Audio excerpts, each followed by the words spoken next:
विद्यार्थी मित्रांनो नमस्कार. ऑक्टोबर महिन्यामध्ये महाराष्ट्रातील विविध विद्यापीठांच्या परीक्षा TY BCom BBA आणि लॉच्या विद्यार्थ्यांच्या परीक्षा होणार आहेत. त्यासाठी मल्टिपल चॉईस क्वेश्चन या पद्धतीचे व्हिडिओ मी आत्तापर्यंत बनवलेले आहेत आणि बिझनेस रेग्युलेटरी फ्रेमवर्क व्यवसाय नियमन संरचना या विषयातील हा आज 6वा व्हिडिओ आहे. तर आज निगोशिएबल इन्स्ट्रुमेंट ॲक्ट 1881 चलनक्षम दस्तऐवज कायदा 1881 या धड्यातील या लेसनमधील आपण मल्टिपल चॉईस क्वेश्चनचा अभ्यास करणार आहे. मी डॉक्टर राकेश सुरम माझ्या यूट्यूब चॅनलमध्ये तुमच्या सर्वांचं सहर्ष स्वागत करत आहे. तर आपण सुरू करूया मल्टिपल चॉईस क्वेश्चन चलनक्षम दस्तऐवज कायदा. प्रश्न क्रमांक 1. In India negotiable instrument act came into force in the year. म्हणजे भारतामध्ये चलनक्षम दस्तऐवज कायदा कधीपासून अंमलात आला. तर आपण कॉमर्सचे विद्यार्थी आहोत, मॅनेजमेंटचे विद्यार्थी आहोत, लॉचे विद्यार्थी आहोत. आपल्याला काही कॉमर्समध्ये शिकवले जाणारे कायदे, उदाहरणार्थ कंपनी कायदा, भागीदारी कायदा, सहकारी संस्था कायदा, हे कायदे कधी संमत झालेले आहेत हे आपल्याला माहिती असणं आवश्यक आहे. In India the negotiable instrument act came into force in the year 1881, 1981, 1861, 1871. तर हा कायदा भारतामध्ये स्वातंत्र्यापूर्वी म्हणजे 1881 साली पासून आपल्याकडे अंमलात आणला गेलेला आहे. In India negotiable instrument act came into force in the year 1881. लक्षात ठेवण्यासाठी खूप सोपं आहे. 1881 म्हणजे 18 आणि 18चं उलटं करायचं आपण त्या ठिकाणी, म्हणजे निगोशिएबल इन्स्ट्रुमेंट ॲक्ट तुम्हाला लक्षात येणार आहे. पुढे प्रश्न क्रमांक 2. Which of the following is not a negotiable instrument. खालीलपैकी कोणते दस्तऐवज हे चलनक्षम नाही. तर 4 ऑप्शन्स दिलेले आहेत. Postal order, B bill of exchange, C cheque आणि डी प्रॉमिसरी नोट. तर याचं उत्तर आहे पोस्टल ऑर्डर. आता हे उत्तर पोस्टल ऑर्डरच का, ह्याचे आपण एक्सप्लेनेशन पाहू. Postal order is not a negotiable instrument as it is drawn on the specific person by the post office. म्हणजे ज्यावेळेस आपल्याला कुणाला पैसे पाठवायचे असतात तर आपण पोस्ट ऑफिसमधून पोस्टल ऑर्डर काढत असतो. तर निगोशिएबल इन्स्ट्रुमेंट ॲक्ट चलनक्षम दस्तऐवज कायद्यामध्ये चलनक्षम दस्तऐवज कशाला म्हटलेला आहे त्याची व्याख्या त्यामध्ये दिलेली आहे. त्याची व्याख्या अशी आहे. Negotiable instrument means a promissory note, bill of exchange and cheque payable either to order or to bearer of the instrument. म्हणजे निगोशिएबल इन्स्ट्रुमेंट चलनक्षम दस्तऐवज यामध्ये फक्त 3 गोष्टींचा समावेश होतो. एक म्हणजे प्रॉमिसरी नोट, वचन चिठ्ठी, बिल ऑफ एक्सचेंज विनिमय पत्र आणि धनादेश payable either to order or to the bearer of the instrument.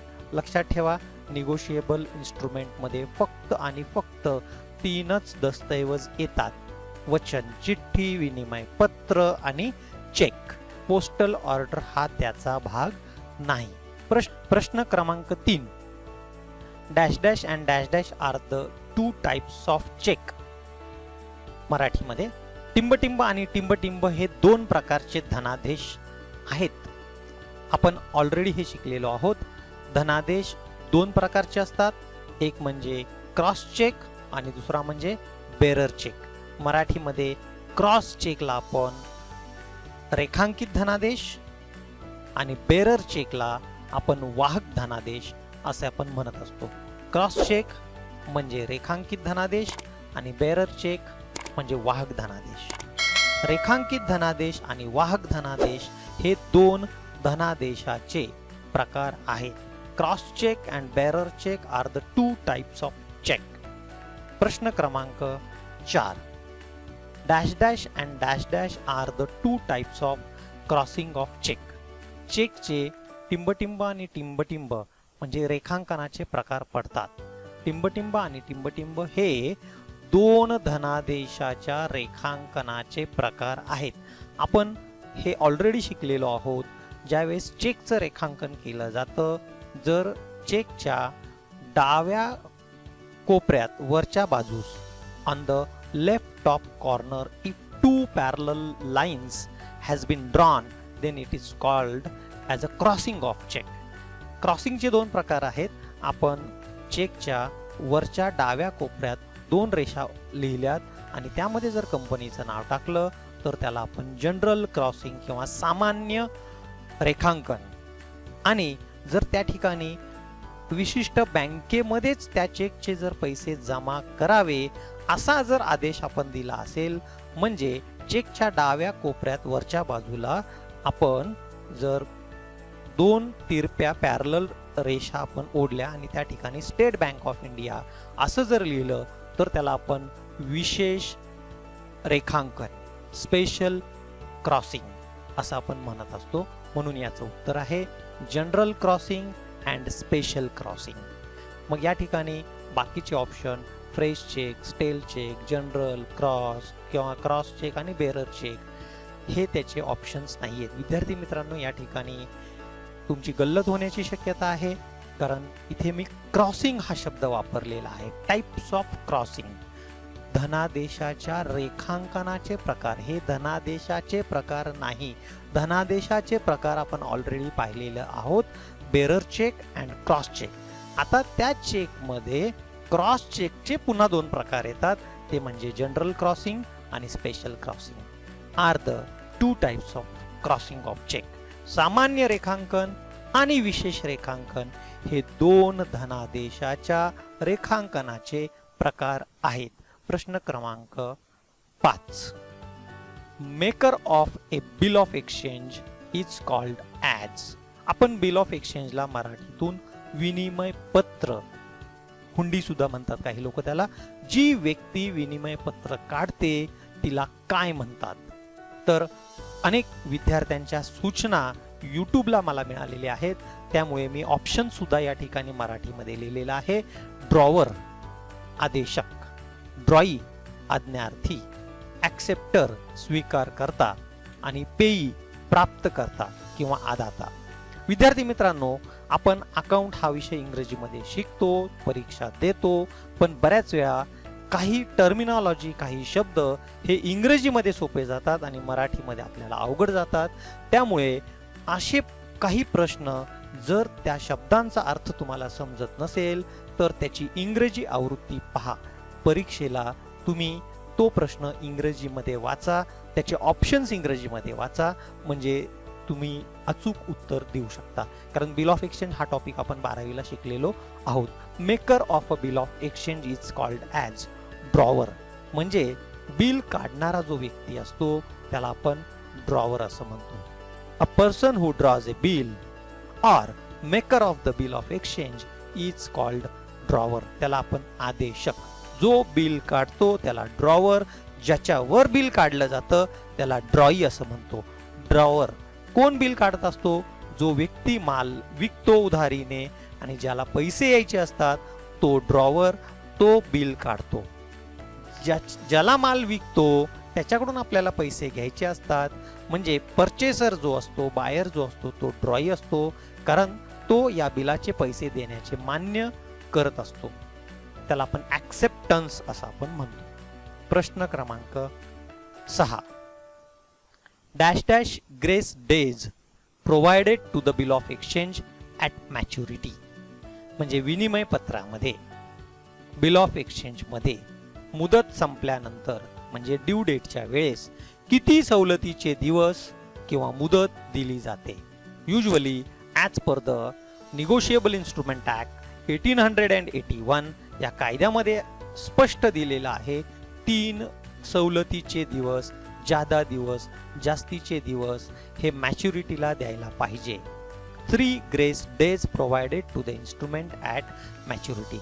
म्हणजे 1 जानेवारीला जर बिल काढलं आणि त्याची मुदत 2 महिने असेल तर 1 फेब्रुवारी आणि 1 मार्च तर बिलाचे पैसे घेण्यासाठी त्यामध्ये 1 मार्चमध्ये 3 दिवस मिळवायचे, म्हणजे 4 मार्चला बिलाचे पैसे मागण्यासाठी आपण ड्रॉईकडे जाऊ शकतो. प्रश्न क्रमांक 7. Validity period for the presentment of cheque in bank is dash dash. मराठीमध्ये पहा, धनादेश बँकेत सादर करण्यासाठी किती मुदत असते? विद्यार्थी मित्रांनो, लक्षात घ्या की कॅरेक्टरिस्टिक्स धनादेशाच्या वैशिष्ट्याचं एक महत्त्वाचं वैशिष्ट्य म्हणजे धनादेशावरती दिनांक तारीख असणं आवश्यक आहे आणि त्या तारखेपासून पुढे किती महिन्यापर्यंत आपण बँकेमध्ये चेक सादर करू शकतो.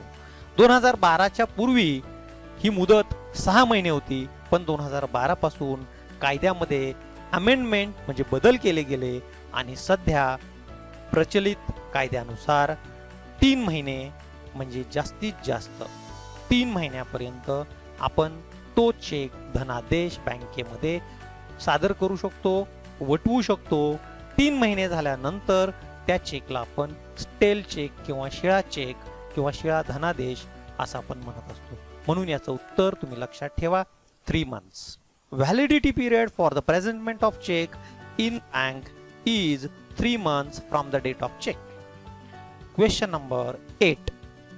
When the due date of the bill falls on public holiday, the bill can be presented for payment dash dash.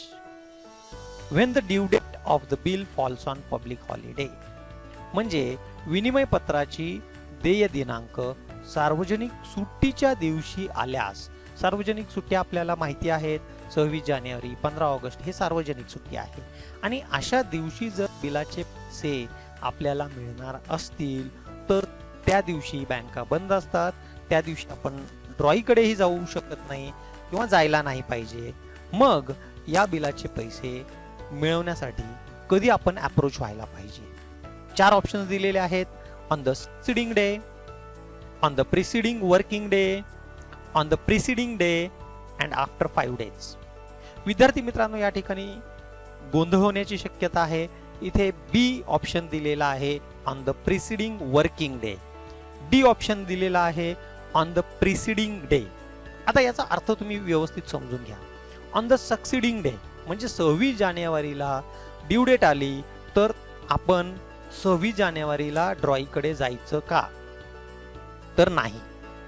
मग ऑन द सक्सिडिंग डे, सक्सिडिंग म्हणजे नंतर, याच्यापासून सक्सेसर असा एक शब्द तयार झालेला आहे, त्याला आपण वारसदार आपण असं म्हणतो. सक्सेसर म्हणजे दुसऱ्या दिवशी म्हणजे 27 जानेवारीला जायचं का? खाली लिहिलंय on the preceding day, D option आहे on the preceding day. Preceding म्हणजे आदल्या दिवशी म्हणजे 25 जानेवारीला जायचं का? आणि बी ऑप्शन आहे on the preceding working day. Working म्हणजे काय? आदल्या दिवशी जा, पण आदल्या दिवशी बँकेला सुट्टी असेल तर, उदाहरणार्थ जर 26 जानेवारीला सोमवार असेल तर आदल्या दिवशी आपण जायला पाहिजे, पण आदल्या दिवशी रविवार असेल म्हणजे 25 जानेवारीला रविवार असेल तर on the preceding working day. म्हणजे if the due date of the bill falls on 26 जानेवारी 26 जानेवारी which is a public holiday, जर त्या दिवशी पब्लिक हॉलिडे सार्वजनिक सुट्टी असेल, it should be presented for payment on 25 जानेवारी. म्हणजे ते 25 जानेवारीला बिल सादर करायला पाहिजे. पण इफ द 25 जानेवारी इज संडे, 25 जानेवारीला जर रविवार असेल, the bill can be presented for payment कधी? ऑन 24 जानेवारी म्हणजे on the preceding working day. But Sunday is not a working day. रविवार हा वर्किंग डे नसतो, बँका बंद असतात. प्रश्न क्रमांक विद्यार्थी मित्रांनो, या ठिकाणी तुम्हाला हिंट देतो. सक्सिडिंग म्हणजे नंतर, प्रिसिडिंग म्हणजे अगोदर. दोन्ही माध्यमाच्या विद्यार्थ्यांसाठी, ज्या मराठी मीडियमच्या मुलांना जर काही शब्द अवघड जात असतील तर त्यांनी इंग्रजी आवृत्ती पाहावी आणि इंग्लिश मीडियमच्या विद्यार्थ्यांना काही शब्द टर्म्स अवघड जात असतील तर त्यांनी मराठी आवृत्ती अवश्य पहा.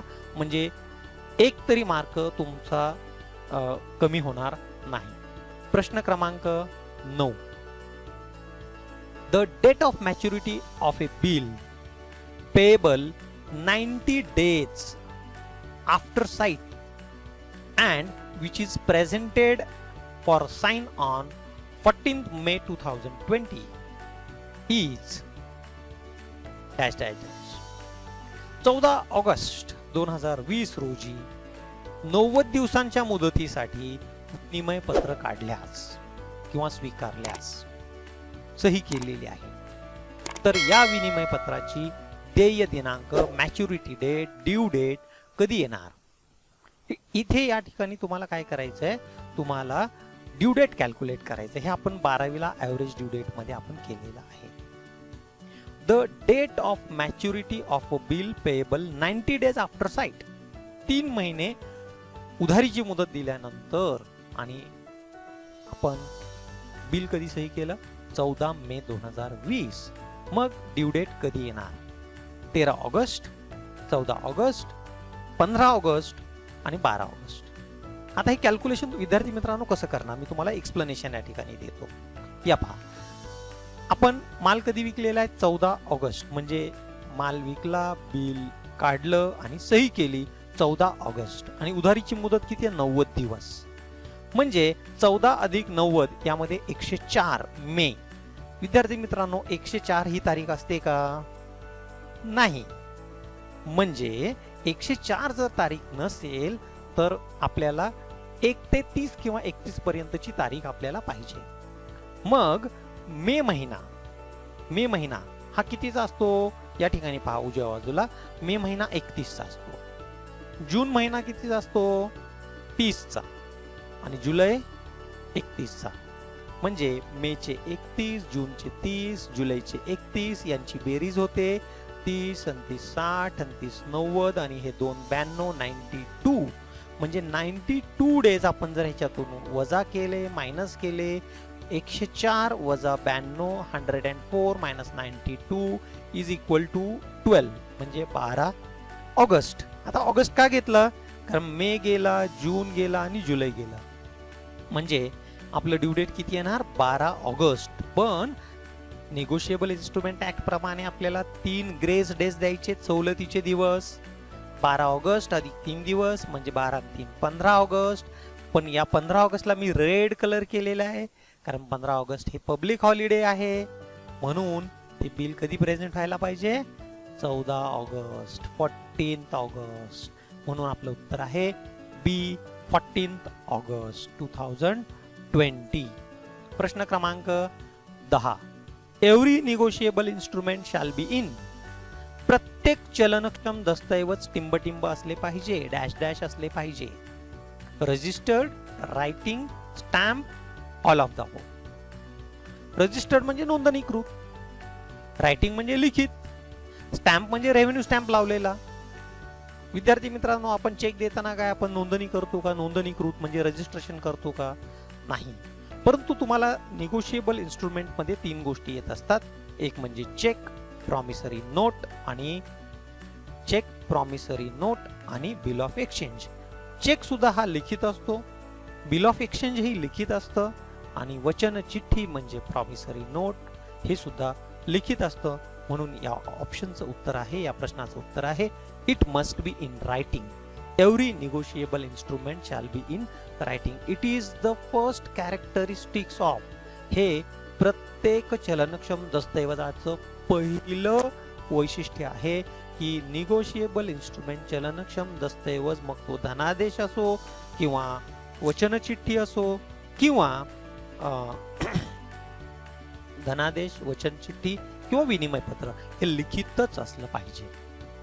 प्रश्न क्रमांक 11. Who can endorse the negotiable instrument. चलनक्षम दस्तऐवज कोण हस्तांतर करू शकतात? मी एखाद्या विद्यार्थ्याला चेक दिला आणि त्याला जर बँकेत जाता येत नसेल तर तो दुसऱ्या व्यक्तीला हस्तांतर करू शकतो. म्हणजे कोण हस्तांतर करू शकतो? एक म्हणजे मी करू शकतो, मी चेक काढला, मी दुसऱ्याला देऊ शकतो कारण मला बँकेत जायला जमणार नाही. त्यानंतर जर त्यालाही नाही जमलं तर तो काय करणार? दुसऱ्या मित्राला तो बँकेमध्ये पाठवू शकतो. म्हणजे पहिलं ऑप्शन आहे मेकर ऑफ द इन्स्ट्रुमेंट, जो चेक काढतो, जो धनादेश काढतो, जो इन्स्ट्रुमेंट म्हणजे चलनक्षम दस्तऐवज काढतो, तो काय करू शकतो? निर्माता चलनक्षम दस्तऐवज हस्तांतर करू शकतो.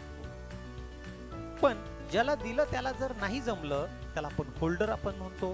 होल्डर ऑफ द इन्स्ट्रुमेंट म्हणजे धारक सुद्धा काय करू शकतो, हस्तांतर करू शकतो. म्हणून या प्रश्नाचं उत्तर आहे both A and B.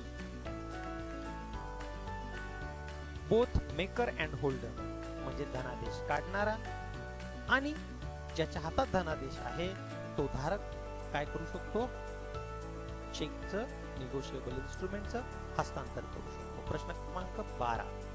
Dash dash is a negotiable instrument can be presented for payment on demand. कोणत्या चलनक्षम दस्तऐवज मध्ये मागता क्षणीच पैसे मिळतात किंवा दिले जातात. मागता क्षणीच. मी काही वर्षापूर्वी ज्यावेळेस चेकची व्याख्या पाहिली होती, a cheque is an instrument in writing containing an unconditional order drawn on a specified banker to pay on demand. To pay on demand हे एक महत्वाचा शब्द त्या चेकच्या व्याख्येमध्ये होतं. टू पे ऑन डिमांड म्हणजे तुमच्याकडे जर चेक असेल तर तुम्ही बँकेत गेल्यानंतर तुम्हाला बँकेने मागता क्षणीच पैसे द्यायला पाहिजे. तुम्ही आज 5 लाख रुपयाचा बँकेत चेक घेऊन गेला तर बँक असं म्हणणार नाहीये आज 5 लाख रुपये शिल्लक नाहीये, एक काम करा उद्या या किंवा परवा दिवशी या.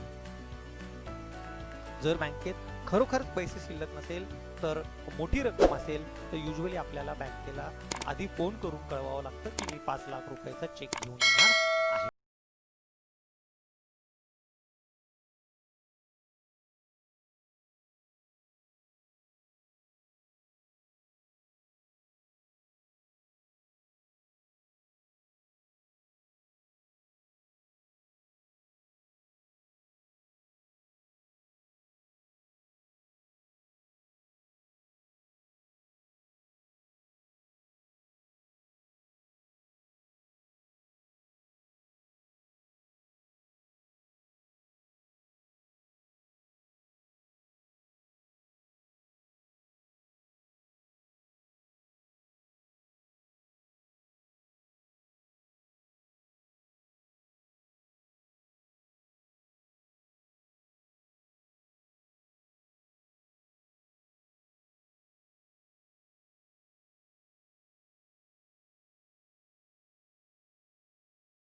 काढतो ड्रॉवर, ज्याच्यावर आपण बिल काढतो म्हणजे बायर, त्याला आपण ड्रॉई किंवा आदेशार्थी असं म्हणायचं. A person on whom the bill is drawn is called as drawee. प्रश्न क्रमांक 14. Dash dash is a person to whom the amount of the bill is paid. ज्या व्यक्तीला विनिमय पत्राचे पैसे मिळणार असतात किंवा दिले जातात त्याला काय म्हणतात. Dash dash is a person to whom the amount of the bill is paid. म्हणजे बिलाचे पैसे ज्या व्यक्तीला दिले जातात त्या व्यक्तीला आपण काय म्हणायचं, त्याला आपण पेई असं म्हणायचं. होल्डर म्हणजे ज्याच्या हातात बिल आहे तो. ड्रॉवर जो बिल काढतो तो. ड्रॉई ज्या व्यक्तीवर आपण बिल काढतो व्यक्ती म्हणजे ड्रॉई.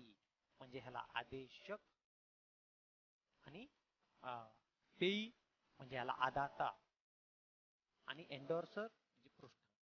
म्हणजे पेई म्हणजे ज्या व्यक्तीला आपण बिलाचे पैसे देतो.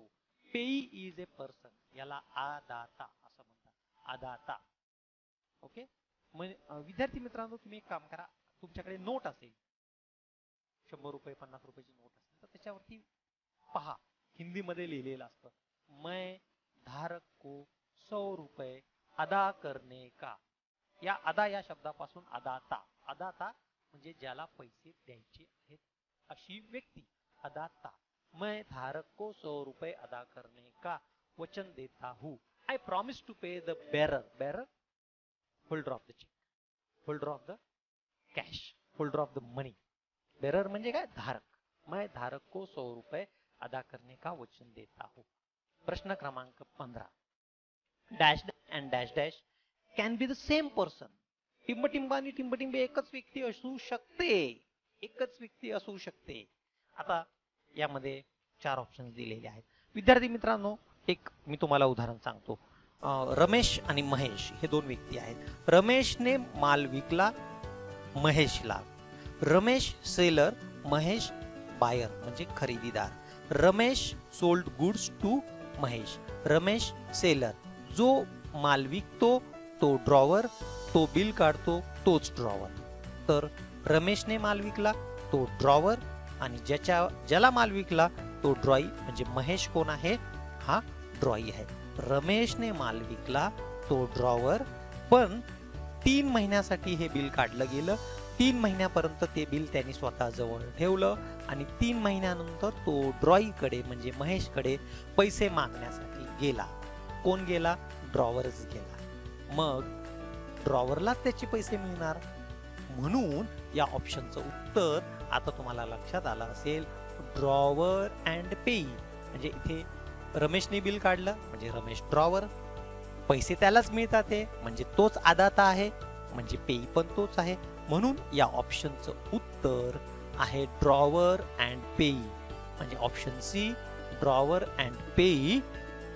म्हणजे मराठीमध्ये आदेशक आणि आदाता एकच व्यक्ती असू शकते. कधी? त्याला हिंट तुम्हाला मी देतो. If the bill is not endorsed. If the bill, जर बिल हस्तांतर केलं आपण तिसऱ्या व्यक्तीला, रामला हस्तांतर केलं, तर या ठिकाणी पेई कोण होणार? राम होणार. ठीक आहे. प्रश्न क्रमांक 16. As per the Negotiable Instrument Act 1881, which of the following is a negotiable instrument? चलनक्षम दस्तऐवज कायदा 1881 नुसार खालीलपैकी कोणत्या दस्तऐवजाला चलनक्षम दस्तऐवज म्हणतात? 4 ऑप्शन्स दिलेले आहेत. Promissory note, cheque, bill of exchange आणि ऑल ऑफ द अबोव. विद्यार्थी मित्रांनो, मी तुम्हाला चलनक्षम दस्तऐवजाची व्याख्या ऑलरेडी सांगितलेली आहे. The Negotiable Instrument Act 1881 defines the negotiable instrument means a promissory note, check or bill of exchange payable either to order or to the bearer of the instrument. म्हणजे या व्याख्येप्रमाणे negotiable instrument 3ही गोष्टी आहेत. वचन चिठ्ठी, धनादेश. या ठिकाणी वाचन चुकून माझ्याकडून टाईप झालेलं आहे. विद्यार्थी मित्रांनो, ते वाचनाऐवजी वचन असं तुम्ही वाचा. वचन चिठ्ठी, धनादेश आणि विनिमय पत्र. Section 13 of the negotiable instrument act defines a negotiable instrument means promissory note, bill of exchange or cheque payable either to order or to the bearer of the instrument. अशी व्याख्या आहे. तर ह्या 3ही गोष्टी निगोशिएबल इन्स्ट्रुमेंट चलनक्षम दस्तऐवज आहे. म्हणून ऑल ऑफ द अबोव हा ऑप्शन त्याचा उत्तर आहे. प्रश्न क्रमांक 17. A bill before acceptance is called as. आताच तुम्हाला मी एक उदाहरण सांगितलं होतं. रमेशने बिल काढलं, महेशने ऍक्सेप्ट केलं. पण रमेशने बिल काढलं आणि ते महेशला ऍक्सेप्ट करायला दिलं. महेशने अजूनही त्याच्यावर सही केलेली नाही. विनिमय पत्राची स्वीकृती जोपर्यंत करत नाही तोपर्यंत त्या बिलाला टिंबटिंब म्हणतात. विनिमय पत्राची स्वीकृती करण्यापूर्वी त्याला टिंबटिंब म्हणतात. मग त्याला चेक म्हणायचं का, धनादेश म्हणायचं का? अजिबात नाही, कारण ते बिल आहे. त्याला वचन चिठ्ठी म्हणायचं का? नाही, ते वचन चिठ्ठी नाहीये. मग त्याला डिमांड ड्राफ्ट म्हणायचं का? डिमांड ड्राफ्ट आपण बँकेमध्ये काढत असतो. एखाद्या व्यक्तीला आपल्याला पैसे पाठवायचे असेल तर आपण डिमांड ड्राफ्ट काढतो. कारण काही लोक चेक घेत नाही, कारण चेक बाउन्स होण्याची शक्यता आहे. डिमांड ड्राफ्ट मध्ये आपण अगोदर बँकेत पैसे भरतो आणि नंतर बँका आपल्याला डिमांड ड्राफ्ट देतात. त्याला आपण मागणी धनाकर्ष असं म्हणतो आपण. म्हणजे हे एक प्रकारचं पेड चेक धनादेश आहे. म्हणून त्याला मराठीत मागणी धनाकर्ष असं म्हणतात. आणि डी मुद्दा आहे ड्राफ्ट. कारण आपण एक बिल तयार केलं आणि त्याच्यामध्ये असं लिहिलं 3 months after the date pay to me or my order 1,00,000 rupees. मी लिहिलं की 3 महिन्यानंतर मला 1,00,000 रुपये देईन, खाली मीच सही केली, त्याला काही किंमत नाही. उद्या जर मी एका कागदावरती रेव्हेन्यू स्टॅम्प लावून लिहिलं की हे ताजमहल माझं आहे, पण जोपर्यंत त्याचा मालक जोपर्यंत मला ते विकणार नाही, करार करणार नाही, तोपर्यंत त्याला काही किंमत राहणार नाही. म्हणून त्याला आपण ड्राफ्ट किंवा मसुदा असं म्हणायचं. म्हणून याचं उत्तर आहे a bill before acceptance is called as a draft. प्रश्न क्रमांक 18. Dash dash instrument is an incomplete instrument which has been properly stamp and signed. Properly stamp म्हणजे सही आणि शिक्का योग्यरित्या लिहिलेला आहे अशा अपूर्ण दस्तऐवजास टिंबटिंब दस्तऐवज आपण असं म्हणायचं. सही आहे, शिक्का आहे, परंतु तो दस्तऐवज अपूर्ण आहे. मग या दस्तऐवजाचे प्रकार तुम्ही अभ्यासलेले असताल. Ambiguous instrument, fictitious instrument, foreign instrument and inchoate instrument. Ambiguous म्हणजे संदिग्ध, फिक्टिशियस म्हणजे काल्पनिक, फॉरेन म्हणजे विदेशी आणि इंचॉइट म्हणजे अपरिपक्व. या ठिकाणी इंचॉइट म्हणजे अपरिपक्व. इंग्रजीमध्ये इंचॉइट या शब्दाचं meaning, the dictionary meaning of the inchoate, it is just begin, so not fully formed or develop. म्हणजे ते अजून पूर्ण तयार झालेलं नाही, त्यालाच आपण अपरिपक्व असं म्हणतो. सेक्शन 20 कलम 20 निगोशिएबल इन्स्ट्रुमेंट ऍक्ट 1881 मध्ये असं सांगितलेलं आहे, inchoate instrument is an incomplete instrument. हे अपूर्ण दस्तऐवज आहे. Which has been properly stamped and signed. सही आहे आणि शिक्का पण आहे, पण दॅट इज इंचॉइट इन्स्ट्रुमेंट म्हणजे ते पूर्ण तयार झालेलं नाही. पुढचा प्रश्न, प्रश्न क्रमांक 19. When bill of exchange is drawn without any consideration, such bill are called as. आता कन्सिडरेशन म्हणजे मोबदला, म्हणजे कोणताही मोबदला न घेता विनिमय पत्र काढल्यास त्यास टिंबटिंब असे म्हणतो. हे आपण 12वीला सुद्धा शिकलेलो आहोत. त्याला आपण अकॉमोडेशन बिल किंवा परस्पर सहाय्यकारी हुंडी असं आपण म्हणत असतो. यामध्ये 4 ऑप्शन्स आहेत. ट्रेड बिल म्हणजे व्यापारी हुंडी, देशी हुंडी, विदेशी हुंडी, inland bill, foreign bill, accommodation bill. विद्यार्थी मित्रांनो, अकॉमोडेशन बिल्स मध्ये ज्यावेळेस एखाद्या व्यक्तीला पैशाची गरज असते, तो व्यक्ती काय करत असतो, बिल काढतो. त्याचा मित्र, त्याचा ओळखीचा कोणी व्यावसायिक असेल तो त्याच्यावर सही करतो आणि ते सही करून ते बिल त्याला मिळाल्यानंतर तो जो व्यक्ती आहे, ड्रॉवर आहे, ते बिल बँकेत वटवतो आणि त्याची पैशाची गरज भागवत असतो. हे एक गैर प्रकार आहे. हा एक तसा प्रकार नाहीये, पण एकमेकांना सहाय्य करण्यासाठी परस्पर सहाय्यकारी हुंडी अशा पद्धतीने काढले जातात. हे बेकायदेशीर आहे. पण जर असे बिल डिसऑनर झाले तर ते लगेच लक्षात येतात.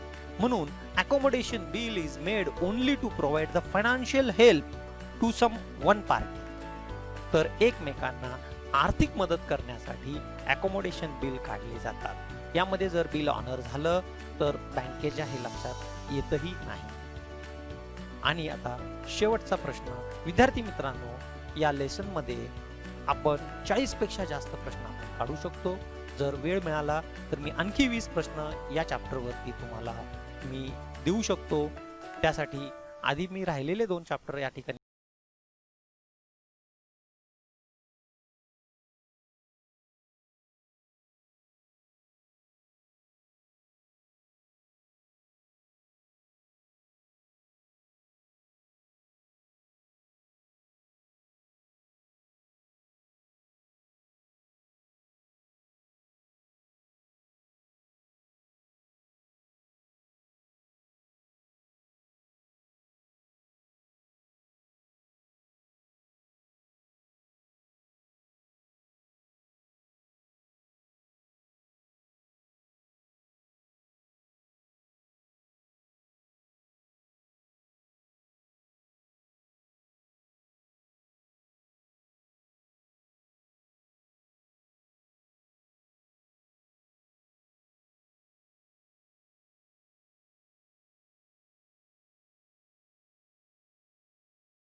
परीक्षेसाठी अभ्यासासाठी तुम्हाला सर्वांना खूप खूप शुभेच्छा.